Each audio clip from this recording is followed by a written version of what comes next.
ফের বিপুল জাল নোট উদ্ধার। শামশেরগঞ্জে বিপুল পরিমাণ জাল নোট উদ্ধার। ধুলিয়ান গঙ্গাঘাট থেকে প্রায় 16 লক্ষ টাকা জাল নোট সহ গ্রেফতার দুই যুবক। সোমবার সকালে শামশেরগঞ্জের ধুলিয়ান গঙ্গাঘাট থেকে গ্রেফতার করা হয় তাদের।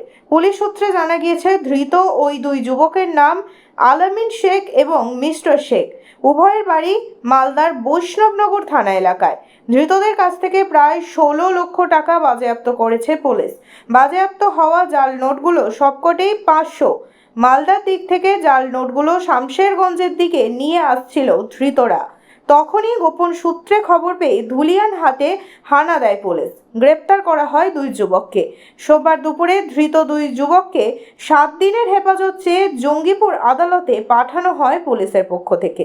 জাল নোটগুলো কোথা থেকে এসেছে, কোথায় নিয়ে যাওয়ার চেষ্টা চলছিল তা খতিয়ে দেখার পাশাপাশি জাল নোট কারবারের সঙ্গে আর কে জড়িয়ে রয়েছে তাও খতিয়ে দেখছে শামশেরগঞ্জ থানার পুলিশ।